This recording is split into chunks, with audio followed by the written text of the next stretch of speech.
Hello and welcome to Cardboard Sculpture Part 2. So for today you'll need the cardboard pieces that you've already cut out. So you should have 3 triangles that you can work with. And you'll need some glue. So Pritt stick will do for this. Some scissors again, some large scissors and also the small cutting scissors as well. The craft knife is a bit more difficult with some of the slippery materials we will use today.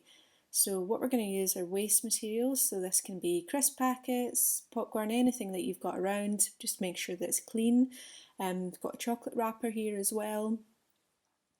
And I'll show you now how we're going to apply this as a surface. So what you want to do first is cut out your crisp packet so we can see the inside of it.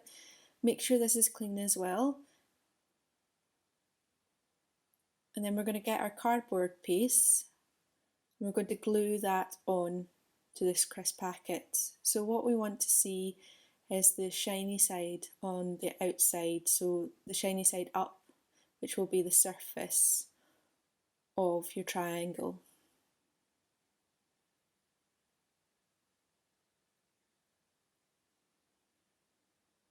Okay, so make sure it's pressed down, and once you've got that in place, you want to leave some room around the edge, because what we're going to do is cut a border around it and we're going to make tabs so we can fold it over. This way we'll have a flush edge going over the sides of the triangle, so if you've used corrugated card it will just cover over those edges.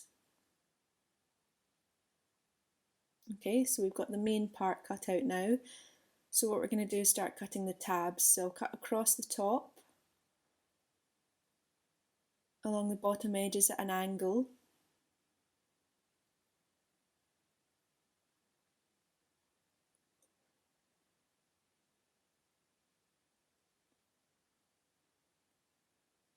And then what I'll start do is just cutting around, creating tabs.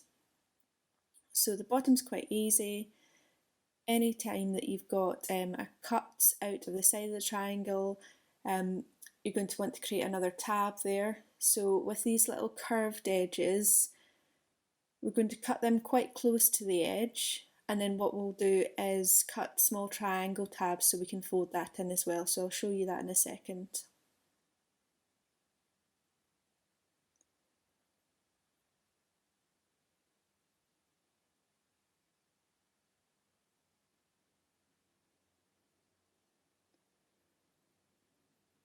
Okay, so you can see here how we can fold over these tabs.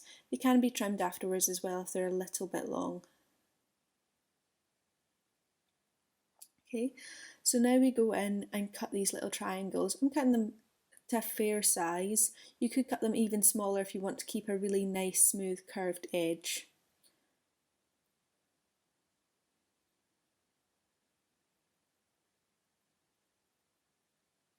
Okay, so we'll get our glue, and what we'll do is start to glue those tabs down.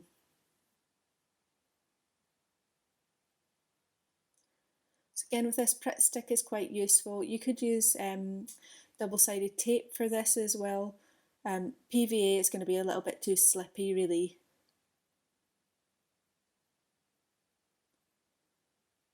Okay, so you can see here I can just fold these triangles over. You might find as well that a crisp packet sometimes wants to bounce back a bit, so just make sure that you put another little dab of glue on top there.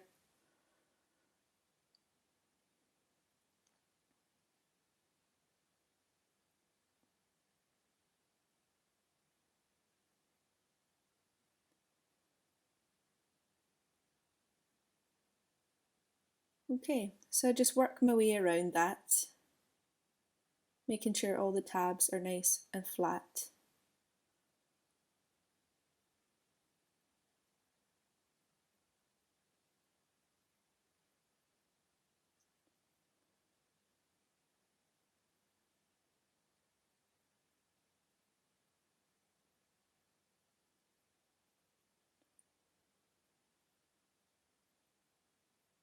And here I can see I've got a little bit of excess, so I'll just get the scissors and chop that off around the edge.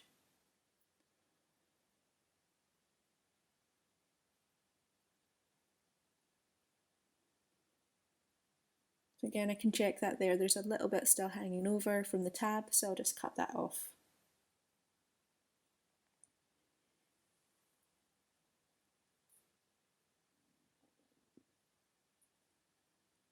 Okay, so now we want to cover the other side of the triangle as well. So what you're going to do is just apply the glue onto the crisp packet and then stick the triangle down as before. This time we're not going to use any tabs, so we'll try and get it fairly close to the edge, but we'll cut around to get a nice straight edge as well. So make sure you press down again, it's nice and stuck there, and then go around with the scissors.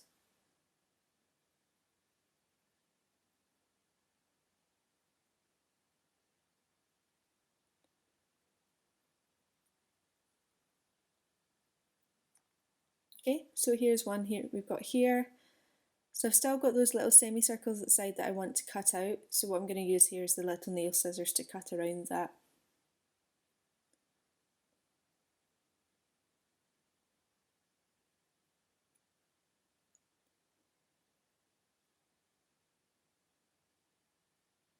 Okay, so there we go. You can see it's fully covered now, and it reflects the light nicely as well. So when we were looking at the shadows before, if you're using lighting on this as well, you can start to see some of the light bounce off that shiny surface, and it can make it quite interesting. You start to see the patterns on some of the flat surfaces on just the plain cardboard.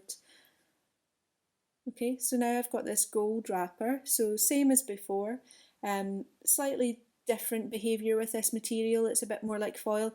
You could use tin foil as well, or any kind of foil wrappers that you have. So I'm just going to do the same again with this to cover over.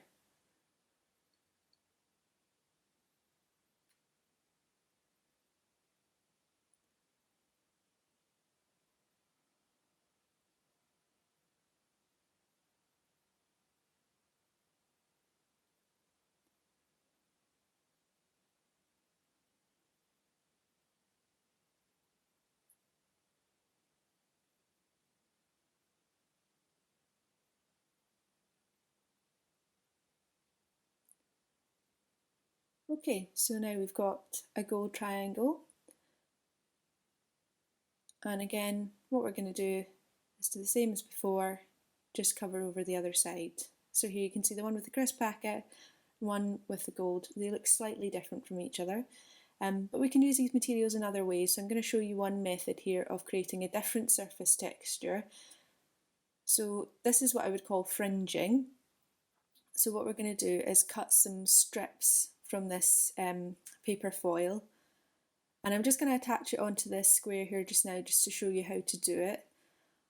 But what we do is take equal size strips and then we're cutting a fringe into them. So cutting small slits up the side.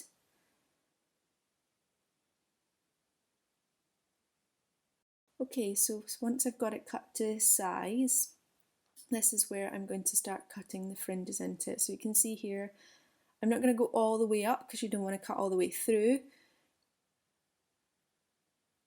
But think of them all as little separate hairs. So you still need a main kind of band for them to fit onto. Maybe something that you've done before, you might be quite familiar with doing this. But basically you're just cutting even size slits all the way along. And then we'll attach that on to this piece of card.